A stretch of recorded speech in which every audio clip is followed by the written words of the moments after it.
to Oliver. Now, Oliver has been the VP is currently rather the VP for project business at Siemens Advanta. He has, even though he doesn't look it, more than 25 years in large-scale project delivery. And he really enjoys and is keen to drive project digitization. And with that, Oliver, over to you, and I look forward to catching up on the Q&A. Thank you, Brian. Thank you for having me. Thank you for the invitation. I picked up the topic that's driving me most. It's all about digitization in project business. And I will explain this, let's say, in the next 35 minutes a little bit. For all those who are listening, I'm currently in the hotel close to the Alps. For connectivity reasons, I will close down the camera with the presentation, and later on I will open it because I have only one screen and it's much easier for me to drive it that way. So as I said, I would like to talk about digitization in project business, and is it more or less the way that we need that to get championship maybe, or to reach the Champions League, or is it really hard and clever craftsmanship what is needed? And I will, let's say, tap on that in the next minutes. Just for them who don't know me, you will find me, and if you read on LinkedIn and search for Maeckel, definitely, as I said, I'm driving digitization in project business, and I started really with project management 25 years ago in 1998. That I'm not sure, maybe you know that was the day or the year, better to say, when the ICE train crashed in Germany with more than 100 deadly injured persons. And since then, I really started in doing risk management for big projects, for development projects, and also for solution projects. And I started from risk management and stepping into more and more the project business arena from that side. I don't want to talk about Siemens. I will briefly talk about the challenges in big projects and in mega project businesses, especially if we would like to drive them in a digital way. The bridges we need, and then later on I will have, let's say, 6 examples in the complete project management area where we drive digitization. So as I said, if I use the term project, I definitely mean something you see here shown. This is one picture from one of the power plant mega projects in Egypt. It could also be an infrastructure project for, let's say, trains or metro systems. It could be some kind of HVDC connections or something like that. So all the time when I use the term project, it is at least some kind of infrastructure connected. And it could be sometimes an IT project, but mainly it is infrastructure driven. So talking about that, all of the projects, or maybe not all, but the majority is really huge. So we talk about 100 million euro or more driving them. And there are a lot of challenges we know from the past, and we have things you see here. Sometimes we have unrealistic project goals. We have also immature technology in the projects which will develop over the project runtime. And a lot of things, sometimes we have inefficient processes and tools, and these are the things we have to work on as project manager. And what we have right now is that we have a lot of things connected to digitality, I would say. So for everything you are doing, like ordering a taxi, or maybe something like booking the new, let's say, a hotel for your vacation time, you use some kind of an app or whatever. So there are a lot of business models coming from that side connected to digitization, what you're familiar with, but how to transfer that to the, let's say, old-fashioned problems, and then we need some kind of, I would say, bridges, what we need to connect both worlds, because I would say I'm a digital immigrant. Maybe you saw it on the camera before. I have gray hair.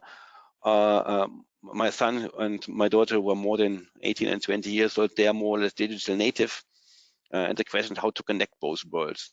So what we need is a solid understanding of the, I would say, underlying business. If you don't know what happened in the analog old way, you will not be able to do it in a digital way. We need for sure this kind of digital capabilities to drive these things. And to push these things forward, we need also some kind of, I would call it, strategic viewpoint, how to evaluate the business using digital elements. And I would like to talk about these 3 pillars. And if we structure it a little bit, then I will structure it in that way. You see here the dark blue is more or less the foundation. We need a foundation. We have to understand what we do. The light blue is we need this kind of digital capabilities, and the gray, the light gray, is a little bit more the strategic viewpoint. And if I add the, I would say, project process world a little bit, then you can see this, let's say, picture more or less in the middle in the light blue from driving project sales. And then the second one is doing this more or less in project execution. How can we digitize that? How can we digitize project controlling? And especially if you talk about buildings and this kind of things, we also need some kind of digital twins for also these big projects. So this is more or less the project process, and I will take or maybe step on all these 6, let's say, examples in the next minutes. What we also need is the bottom line. So we need the right understanding how project management works, how good project management processes are. This is chapter 4. And especially for these big projects and also in proposal phases, you have to have the right level of project risk management, because at the end, we all want to earn money and not want to burn money. So you need to have the right risk management for these large scale projects. And this is also connected to 5. And as I said, the strategic viewpoint is chapter number 6, and I will skip the one which are not numbered, to project controlling and also the successful bid preparation for the moment, and run you through the first ones a little bit. As I said, driving digitization in projects starts from my point with the technology, and if we don't talk about technology, or we talk about RFPs from the customer side. So risks are always coming from, let's say, our projects or technology we deliver in projects. The other side is coming from the customer side. And the first time when we really have some kind of evidence that risks might be there is some kind of RFPs from customer side. And if you talk about RFPs for this big projects, we talk about 1,000 to 10,000 pages in several chapters and maybe in a specific footnote on page number 999, there are some, let's say, risks integrated, and the question is, how can we see it? How can we ensure that we will not oversee it? How can we find it? And there are some technologies out there to do that, and we also built one on our system. And with this kind of thing, we would be able at the end to speed up processing time in proposal phases by 300%. Let's double click a little bit. So as I said, we have laws and standards, we have terms and conditions, we have a big bunch of requirements in several hundred of documents. And the question is, maybe some of them are shown on the right side. Are there some specific showstoppers integrated from the customer requirements which we will not do because there's a showstopper, and then we find them really early? We will not go for that project. That would be really good because it saves time and money.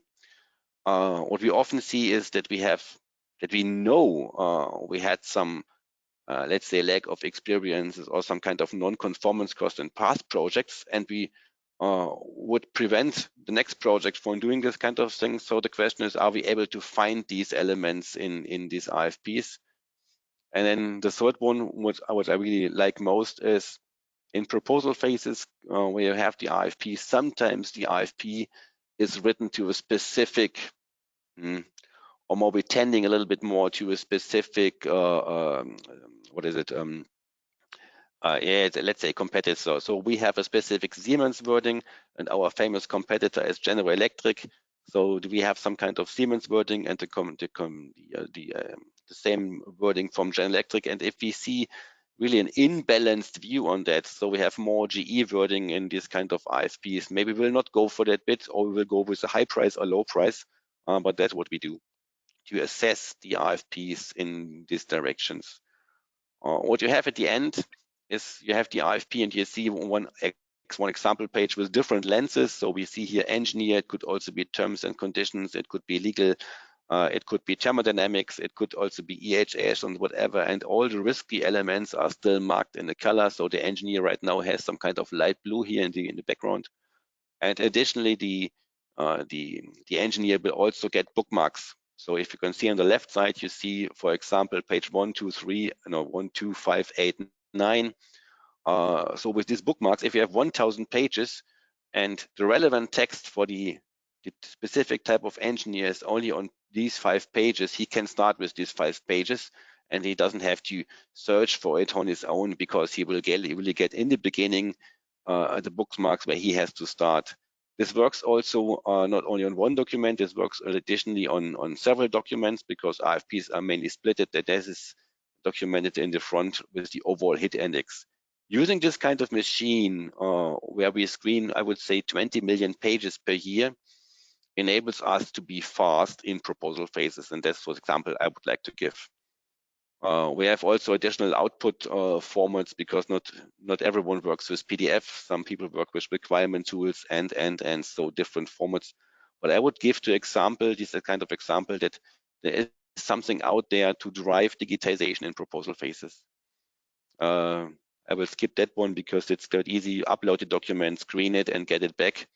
And the key pillar here is that additionally, some of the pages may also be OCR'd, because sometimes these RFP documents are really scanned. What is our belief at the end? There's less AI integrated. There is some kind of artificial intelligence integrated to use or to find these elements, but the evaluation is always done by the expert. This is what we are doing right now. Maybe some other systems are coming next. Right now, the evaluation is based on the expert evaluation. I skipped that because I said 16,000 things we have. For all of you, I'm not sure, you can do screenshots if you like, but I can also share the complete presentation afterwards. As I said, we were able to speed up proposal phases for, let's say, 1,000 proposals in specific areas, which we do on a yearly basis from 30 to 10 times. Not only using this kind of machine, you also have to adapt processes, but that's what we do. And yeah, I don't want to step on the other examples. Saying that, this is some element where we drive digitization in proposal phases. What we additionally do is how to drive digitization in project execution. And what I would like to do at the end is to show what beliefs we have, how this has to be done.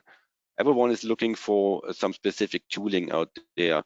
One is using Primavera, one is using that tooling, one is using for small projects more or less Rike solutions, or I've also have Monday, or maybe other was using Excel. And this kind of, but the tool never fits perfectly to what you have. So what we definitely believe that you have to adapt the tooling to your specific needs, to your processes, and that's what we at the end did. So as what I said, we have this kind of situations that the tools are still there, but maybe they will not fit. Classical PM tools will always come with this kind of adaptation you need, and then maybe you are not the one in the area that your changes are prior one.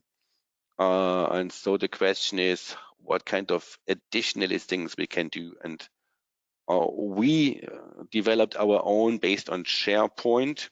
I also know that other companies like Airbus and Lufthansa Technik, they use more or less the Jira Confluence solution. I also know it from Vestas, from the wind power market, that they have also SharePoint way to do that.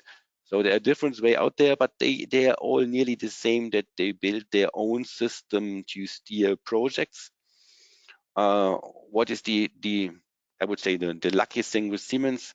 We do project management in this kind of project areas for more than 20 years, and we also do project business assessments for these 20 years. So we assess businesses, how good they do projects, what are best practices, what are worst practices, and what we definitely did, we implemented this good and best processes and let's say approaches into this platform. So the best claim management approach is especially integrated on the process area. What you see in the background with the bubbles on the left is one of the, I would say, let's say world-class, sorry for that, but best risk management methods we found, and this is also implemented there. So what we give the young and inexperienced project manager will start his career, we gave them a platform easy to use because it's a SharePoint. It's really list-based like Excel, and all the good processes are implemented there. As I said, these are more or less the elements, and it's still, I would say, responsive. So you can use it from your laptop, from your iPad, especially from your phone if you have to do that, and all these things are still connected. What we definitely, and I want to focus on that, maybe it's not mentioned here, we have only one, and this is one of the main topics or pillars. We have only one action item list. So we don't have this behavior that there's a risk assessment and we have measures from there. We have, let's say, site activities, and we have list of open points there, and we have other list of open points. So we have several instances of activities we have to drive. Here we have one core or maybe central action item list, and we have additional views on that, like the Kanban view you see here, but maybe also a list view. But the main topic behind this, so we have to do a risk assessment, and then maybe you also add some measures. And if the measure is implemented, so it's done, it's checked, then the risk owner will get an automatic, let's say, mail that he has to check the residual risk, if it was reached, or maybe if you have to revisit the risk or whatever. So based on that, we drive these workflows to the projects, and that's where we get speed. I just want to, this is one of the elements where we drive, let's say, speed in projects using some kind of IT technology with, I would say, best in class process we saw in the last 20 years. I will skip the building information modeling topic. But maybe one let's say major point on that. The main topic is to drive a digital twin, and also we have to do this driving the digital twin, and also these elements in projects. Let's say where we deliver rail automation equipment like signals and axle counters and whatever, also in tunnels for, let's say, metro systems. Then the 3D information for this electronic equipment has to be added. So at the end, that the system integrator is able to build, let's say, 3D system model out of that, so the complete digital twin. And what he's also looking for additional information like availability, maintenance information, service information, and all this kind of things. So the idea is really, I would say, cool to have the digital twin also for project implementation, but also for later on if you have maintenance and service and whatever. The difficulty behind that is that the one delivering the data is normally not the one having the use case in hand and having the, let's say, additional revenue or the money earning logic at hand. So the one living in data is only delivering data, and the other one is having all the benefits out of them. So what we have to do in this area is we have to connect the overall business models to have a fair share, that not only the one is the deliverer and the one is the one having the benefits. That's the main topic in driving this digital twins across suppliers, across clients, up to the across clients based on system integration. What I want to also stress, as I said, we need the right basis, we need the right foundation. We can always drive these digital elements, but if we are not able to do it in the analog way, we will also have a, let's say, and we often say that, shitty process in digital area. That's why we have this, we call it MPM, so maturity of project management assessment, assessing these project business areas in a 360-degree view. Sometimes we tailor it, but it is based on all these standards, you know, IPMA, PMI, PMBOK, also the ISO standard, and we structure it in a 360-degree. Like we have the white ones. This is more or less project management tasks. We have the light blue ones. This is the project lifecycle activities. So from sales, bid, engineering, or also site activities. And then we have the dark blue ones, which are more or less based on the organization. Because what we would like to have at the end is we don't want to have cool projects where the project manager is the hero. He is able to solve everything. And on the next project, if he leaves the company, on the next projects, the next project manager is the hero because he knows how to do this kind of things. But both behave differently. Maybe also both behave in a positive way. But if they behave differently, you never have, let's say, a culture of how you do projects. And that's why we also assess these organizational tasks. So we have strategic viewpoints there, and the main topic in the organizational view is always about resources, because also in this big project, we always have a resource split for different topics, and then always the question is how we will do the resource split. Go on that project, go on that project, go on that project, and that's the main topic there. And what we would like to have at the end, we would like to have this same let's call it process level on organizational level, so that we do project always the same way, and that would be the let's say masterclass. I'm not sure that we reach it all the time, because if you are too structured, then maybe you are less flexible. So you have to balance it between the project manager as the hero on the organizational let's say process level, but to have this organizational effectiveness, you are definitely 75% on the organizational way. So more or less a glimpse how the result could look like. So some kind of summaries, overviews, and also some kind of spiders charts, but that's the way how you do assessments. What we definitely know that also if you see the, I would say the German way on assessing the project management maturity. So there's on a yearly or maybe bi-yearly basis, there's always some kind of MPM assessment, multi-project management assessment, and they assess the business outcome of projects like margin, IP outcome, and this kind of things. So let's say the business outcome in a way, and they compare it to the processes this company has, and then they do a lot of math and statistics, and at the end they always find out that the ones with better processes have also let's say better business outcomes, and then we'll be able to connect it in a mathematical way to see 2 process points will get you 3% of whatever. This is statistics. Maybe you are not there, but this is what they drive. And one of my favorites, as I said, I started with risk management in 1998. Is how we drive risk management also in big projects, also in the process arena in early phases. What we always do if we do risk management in proposal phases and also later on in projects, we discuss projects twice.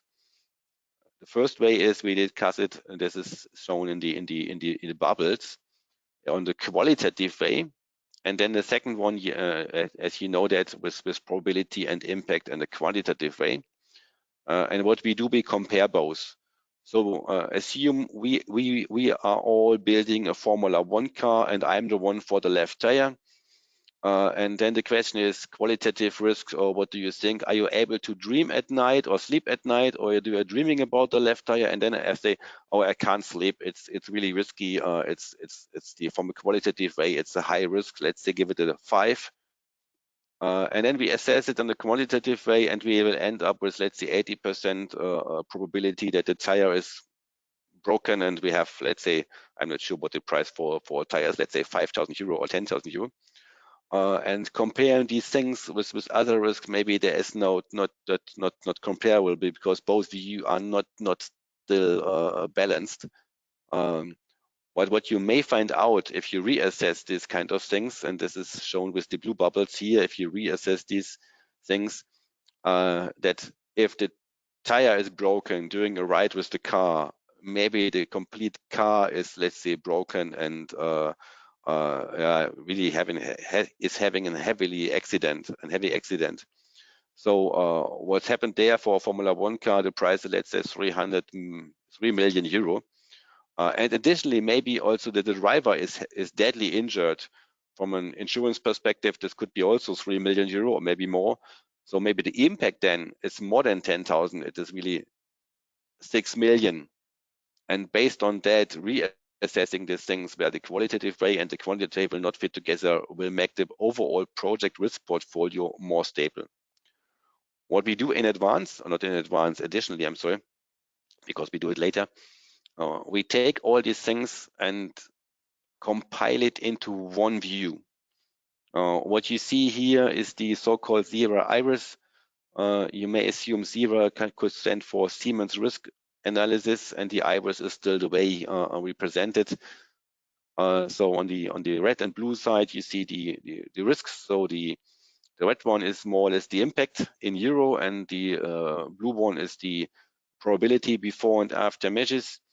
And what we have in addition, and sometimes in projects in early phases, we have a lot of uncertainties. So if you have the clause unlimited liabilities, there could be high cost, but you cannot estimate it. You don't know what to do. Unlimited liability is still an unfair thing based on that. So you have a lot of uncertainties there. Sometimes also requirements are not fixed. So also from that point of view, you have a lot of uncertainties. And what we do, first, we collect also the uncertainties and let them be uncertainties. We don't drive people to do risks out of these uncertainties. We just collect them first and show it in one picture. And if you have this picture in early phases in the project, then you can drive some easy, action items out of that. So if you have a lot of yellow and a lot of colors, if the color is really, so black is beautiful, because if you have much color, you have more impact or higher probability, or maybe higher uncertainty. So black is beautiful. If you have a colorful, let's say, Zebra iris, the project is really bad. You need some kind of escalation early phases. The next thing is more or less the ratio between uncertainties and risks. If I'm really early phases, like I got the RFP, then I accept a lot of yellow. If I have to sign the contract at the end of the proposal phase, then I would like to have it all evaluated and I'm looking for a lot of red over there, red and blue. So the ratio between risk and uncertainties is important. And the next thing is, over the course of the projects, I always assume that the number of risks should, let's say, decrease. And also the amount of black should come back, let's say that way. So seeing these kind of three elements, more or less from a top-down view, and if you see more than 60 of these Zebra irises per year, so one per week, you are still able to assess the project and compare to the other ones really in the first 3 seconds if you learn to do that. So as I said, coming from the yellow one in really early phases, going to the proposal phases, then the middle one is more or less the one where we, let's say, sign contracts with, and then down the road, whatever this is, gate 2, milestone 1, however you name that, we expect that it will be more and more black in the background. Just showing what we do to drive digitization in the risk management arena. And maybe it's coming back to that. During Corona, the whole risk management part, as you know, and all of you will do it, and often is driven in workshops. You do workshops because risk assessment is trust-based, and so you talk to people, let's say that way. So there's trust-based if you talk about risk and the impact. And the question for us was how we will do it in the remote setup, and also we find solutions for these kind of things. Just to keep everyone awake in a remote workshop, and one is sitting in Manila and one is sitting in Houston, and the majority is sitting in Europe, how to drive them forward and they don't fall asleep. And it's much important in driving these elements. So then let's close with these kind of chapter I would call 6, because a lot of companies have all these elements what I showed below. And the question is, how can we take this and place it in one picture? What should we drive first? Should it be more or less the tool side? Should it be more or less driven by the process side? How can we integrate it? What is the overall picture in driving, let's say, the digitization of project business? And we developed some kind of, I would call it quick check, but easy model, talking about the benefits, talking about the dimensions you need. So how good is your strategy? How good are your processes? And it's always the talk about people. It's always your culture, your leadership style. You have there also your employees. How do they collaborate? What kind of techniques do they use? Also, what is your customer experience? Because what we also believe is that every element you are doing in your projects, additionally, the digitization should also have some benefits on your customer side. And then the next ones is more or less the ones how you are handling information and data. So the question is, if you don't have digital data, forget about digitization. So you don't have the data always printed or whatever, or maybe you have different. You're not able to take them from a server side or whatever. So how good is your data handling is also some kind of that. And then driving down the road and talking about how can we more and more digitize these things. As I said, these are the elements we are always talking about. And as you also know that from the change management arena, we also talked about if the data handling, the data strategy, the process digitization, and all the other elements, and if one of them is missing, where are you ending? So take the example, the innovation is still not there, then maybe your complete topic is not sustainable. Take the thing that you are not integrating the employees and maybe the collaborative part. Yes, you will end in chaos, and you know this kind of elements also from the change management perspective. So we definitely say all of these 8 elements are still key pillars to drive digital transformation. As I said, people, process, tools, and all these things. To sum this up, as I said, I always said, okay, we have this kind of hybrid AI we need this collaboration, these interconnection possibilities. I also said the use cases with the digital twin. We have to broaden the view. This is more or less top view, but we have to have also the right amount of capabilities on the foundation side to drive these things forward. Then we will be able to drive project business digitization, and that's what we do and drive these things forward. So this is the main things we use. Saying that, we said 35 minutes, and I had the feeling that I really rushed through these kind of presentation. So thank you for listening.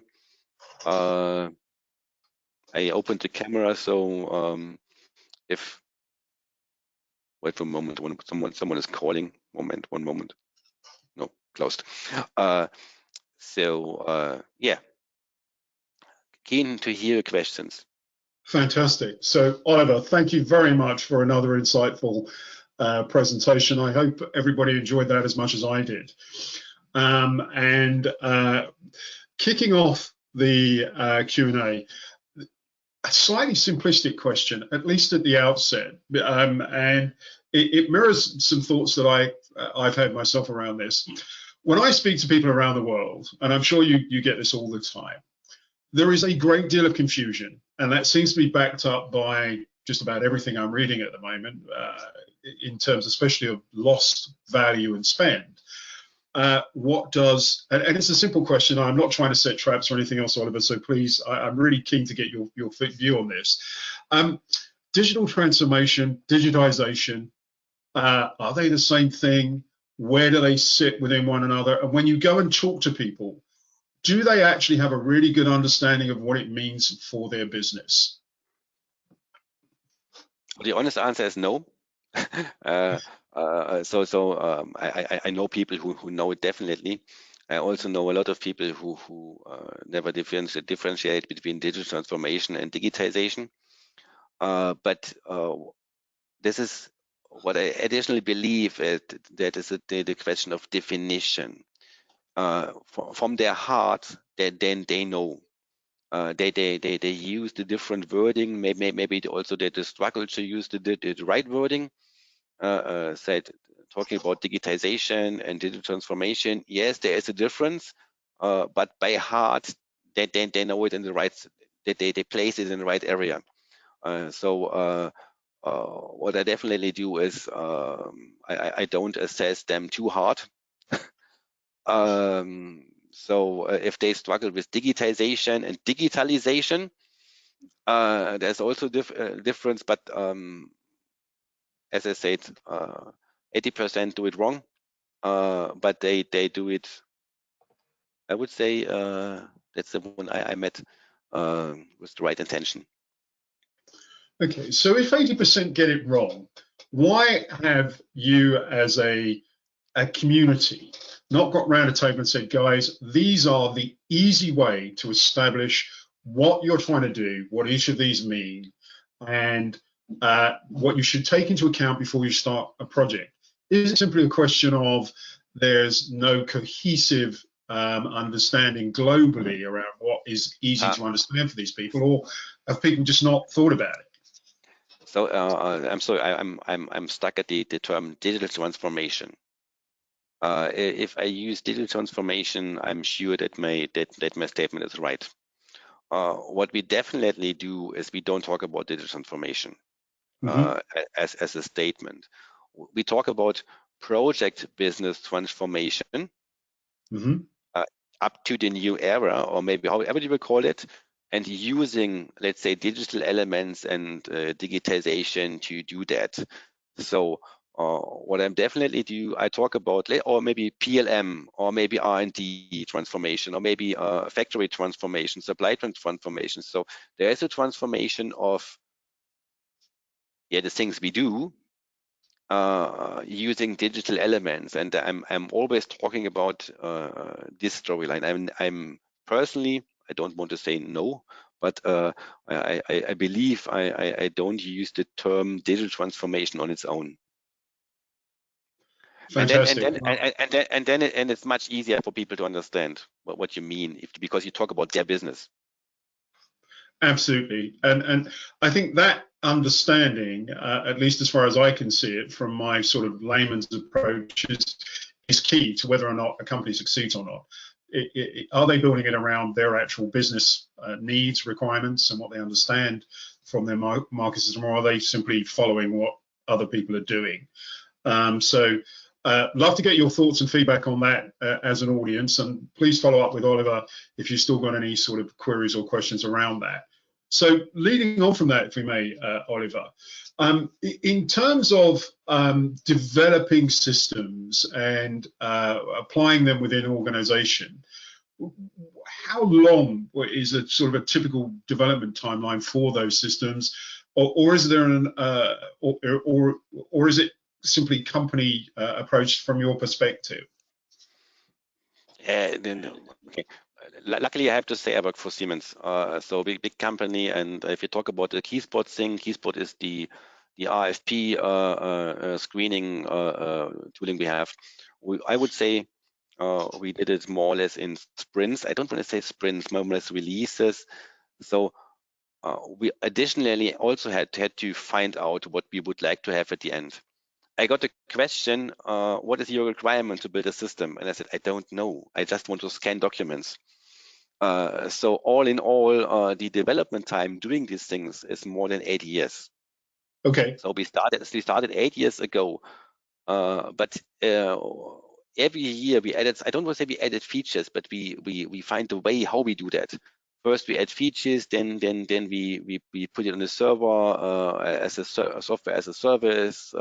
So there was no big bang coming up with a list of requirements.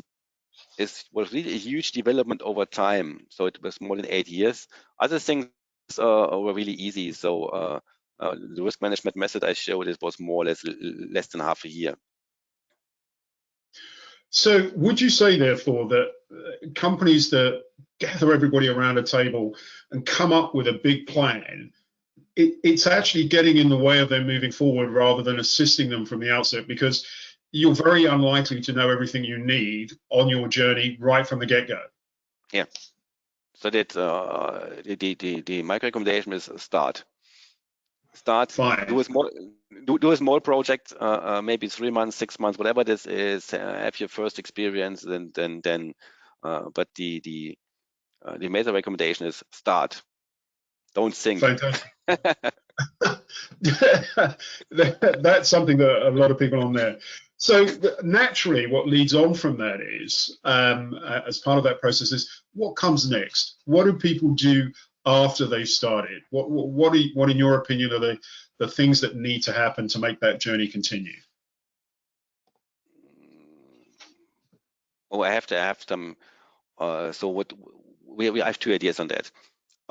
So on the key spot on the tender screening side, what we definitely say, what I did not disclose, you have to collect the interesting data first. So what is your requirement, or this critical requirement you are searching for?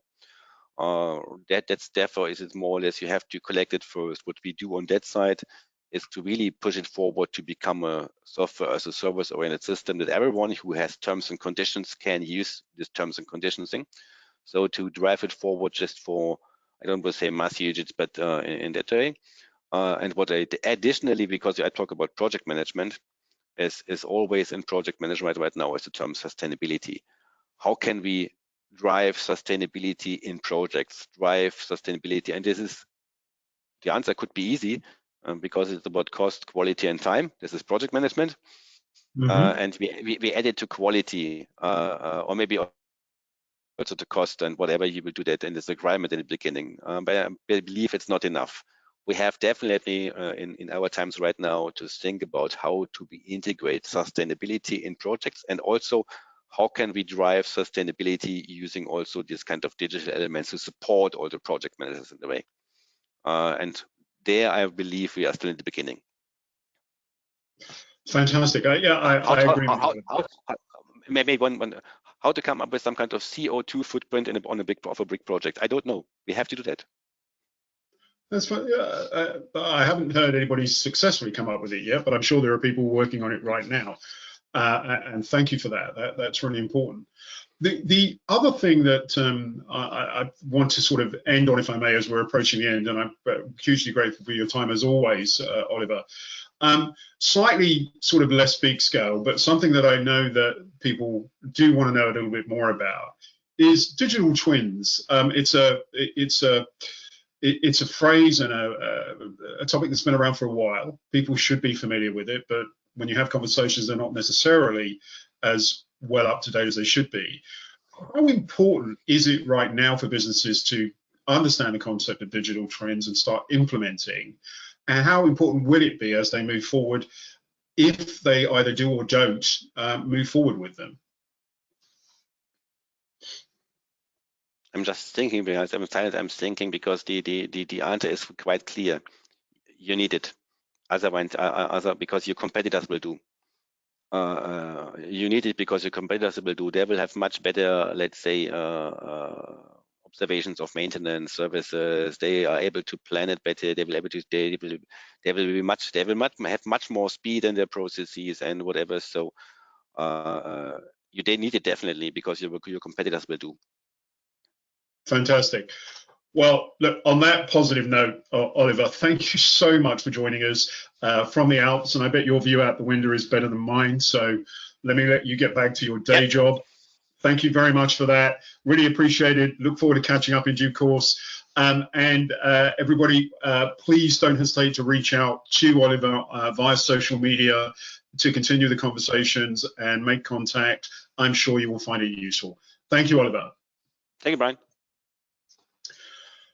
Ladies and gentlemen, the next session, as I mentioned at the start, will be back within at 11:30 rather than 11 o'clock. So please join me for the next session which is led by Graham from InnoSapiens, where we will be looking at innovation. And I am sure that based on what we've heard today so far, this will be another fantastic session. So please take the time to grab a cup of coffee, come back and join us at 11:30, and I look forward to seeing you all there. Take care. Bye-bye.